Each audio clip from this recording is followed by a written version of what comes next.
Thank you. Gentlemen, thank you for joining us today.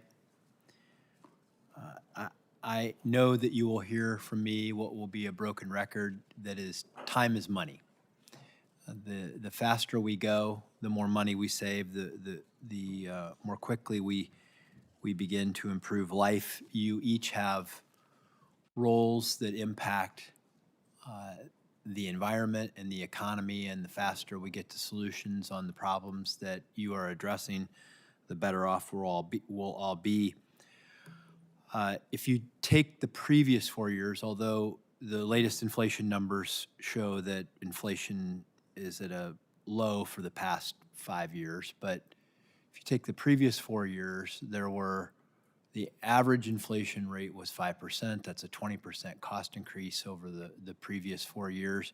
So that is illustrative of my point about how quickly we make these decisions. The more money we save, the more quickly that we can improve our environmental circumstances. Mr. Busterroot, I want to bring this to you, and I know there was just an announcement on PFAS this morning, which I saw some of the details, and so it's hard for me to digest all that has happened. But I first became aware of PFAS through the Patel Institute in Ohio, which has done a lot of work on this issue in terms of PFAS destruction through their annihilator technology. But with PFAS, for example, it has a dramatic health impact, which can cause cancers and other health challenges for people. Tell me about your plans to fast track that evaluation and get some of these new technologies in place as quickly as possible so that we can get PFAS out of our water systems. Yes, Senator, I couldn't agree more that it's an urgent issue. We, as part of OLM's role in the whole of EPA approach to PFAS, which Administrator Zeldin announced last month, we are committed to providing destruction guidance on a much more frequent basis than we had historically. We were doing it every 3 years, and we're going to be doing it at least annually going forward. I have confirmed I commit to working with our staff to ensure that we are, and our scientists, our OLM scientists, to ensure that we are considering and providing guidance on emerging technologies that have real promise. Well, I appreciate that. It is it was originally, I mean, it's just amazing how quickly the technology can be developed, and we just got to get the technology deployed and the guidance out there as quickly as possible. So all that you can do in that respect, I think, is in all of our best interests. Mr. McMaster, I'll again with the theme of time is money. You mentioned the Brent Spence Bridge, which is, of course, when we had a chance to talk, I believe the last bridge that was built across the Ohio River took 13 years, 10 years to design and permit, and 3 to build.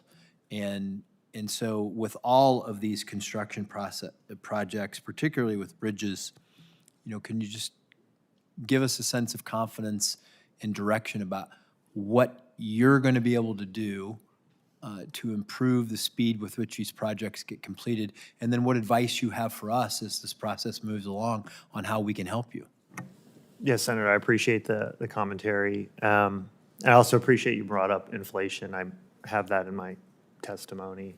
The last 3 years reported on the National Construction Cost Index from the Federal Highway Administration shows that there's been a 67% increase alone in construction for infrastructure projects. So, and the states, that affects the state revenue. They've been challenged with this. I know in Ohio we had a plan, but inflation ate into the cost so much that now the funding mechanisms are not sufficient for the plan. Oh, absolutely. There's a tremendous impact in the ability to deliver these projects in a timely way. And then ultimately, you deliver less projects as a result of the inflationary pressures on those. What I will say as far as expediting project delivery, I mean, you couldn't have a more supportive administration in this effort. I know the Secretary has a tremendous effort underway to take these thousands of grant awards and move them to grant agreements. As part of that process, there is a review and a process to reduce the regulatory burden where there are not statutory demands and intent of Congress. He is taken it upon himself to clean up those grant awards so that the ultimate project awardee can move those projects quicker, faster, better. So you have a tremendous advocate in the administration.